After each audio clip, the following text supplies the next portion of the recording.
आगामी लोकसभा चुनाव के ऐलान के साथ ही सपा मुखिया अखिलेश यादव को एक बड़ा झटका लगा है। परिवार के करीबी पूर्व सांसद ने पार्टी का साथ छोड़कर भाजपा की सदस्यता ले ली है। अब वह भाजपा के पाले में बैटिंग करेंगे। अभी 2 दिन पहले आगरा के 2 विधायक सपा छोड़कर भाजपा में शामिल हो चुके हैं। अच्छा, बीजेपी में जो भी नेता अन्य दलों से आते हैं, क्या उनके साथ मतदाता भी ट्रांसफर हो जाता है क्या? देखिए, मतदाता आज की डेट में किसी नेता को वोट नहीं दे रहा। सच्चाई ये है, मेरे शब्द हो सकता है कुछ नेताओं को अच्छे ना लगे, वो किसी को वोट नहीं दे रहा है। वो केवल मोदी जी के नाम पे वोट दे रहा है, वो योगी जी के नाम पे वोट दे रहा है। और ज़्यादातर जनता मोदी जी और योगी जी से प्रभावित है, उनके कामों की बहुत तारीफ़ कर रही है, इसीलिए वो बार बार सरकार में आ रहे हैं। पुरानी कहावत है, जो गाँव करे सो राम करे। तो भाई, जब जनता ही मोदी जी के नाम पे वोट दे रही है, लेकिन अब फिर बात आती है कि फिर आप क्यों लेते हैं उनको। बहुत सारे लोग हैं जो दूसरी पार्टियों में अच्छे लोग काम कर रहे हैं और अच्छा काम करते हैं, उन्हें क्षेत्र की अच्छी जानकारी है, लोगों की समस्याओं की जानकारी है। उन्हें अब ऐसा महसूस हो रहा है कि हम गलत जगह थे। तो भाई, ये अधिकार तो हर व्यक्ति को हो सकता है ना, अपनी इच्छा से वो सही जगह पे पहुंचने का अधिकार तो आप दोगे ना।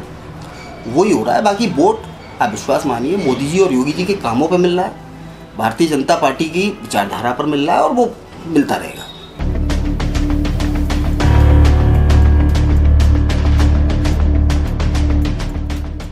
अच्छा, जो नेता दूसरे दलों से आते हैं, क्या उसके साथ वोटर भी ट्रांसफर हो जाता है क्या? मेरे हिसाब से तो 1-2%, मतलब 1000-2000 वोट। मेरी अपनी सोच है कि उस नेता के 1500 वोट तो आ सकता है, परंतु उसका एक उदाहरण है अभी विधानसभा। ओम प्रकाश वर्मा जी के पिताजी मंत्री भी रहे, पर वो उतना वोट कन्वर्ट नहीं कर पाए। मुकेश वर्मा यहां से जीता। तो मैं जानता हूं किसी के व्यक्तिगत 1500 होते हैं, बाकी वोट पार्टी का होता है। अच्छा, भाजपा अन्य दलों से आने वाले नेताओं को बराबर लेती जा रही है। क्या बीजेपी में आते ही उनकी मानसिकता चेंज हो जाती है क्या वो पक्का भाजपा ही हो जाता है? देखिए, सौतेला बेटा सौतेला रहता है। आज किसी जो कार्यकर्ता है, अब बंगाल में जिसको एमपी बनाया गायक को, वो छोड़ के चला गया भाजपा को, ममता की पार्टी से लड़ा। पार्टी अपनी क्या सोचती है, आज पार्टी क्या सोचती है, इस बारे में कुछ कहा नहीं जा सकता। रविवार को डिप्टी सीएम ब्रजेश पाठक और भाजपा प्रदेश अध्यक्ष भूपेंद्र चौधरी कासगंज पहुंचे। यहां उन्होंने सपा के पूर्व सांसद देवेंद्र सिंह यादव को भारतीय जनता पार्टी की सदस्यता दिलाई। बताया गया है कि एक समय में देवेंद्र मुलायम सिंह परिवार के काफी करीबी रहे हैं। उनके पास राजनीति का लंबा अनुभव है। अब एक नज़र देवेंद्र सिंह यादव के राजनीतिक सफर पर डालते हैं।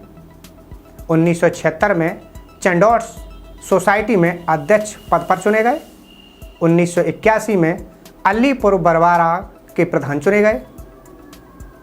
1983 में ब्लॉक प्रमुख सोरों के पद पर चुने गए।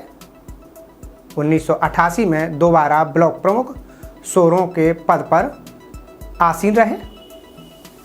1989 में विधायक पटियाली से चुने गए। 1996 में दोबारा विधायक पटियाली से चुने गए। 1999 की बात करें तो एटा से लोकसभा चुनाव के लिए चुने गए। 2004 में फिर से एक बार एटा से लोकसभा के लिए चुने गए, जो कि अब भाजपा के पाले में जाकर बैटिंग करेंगे।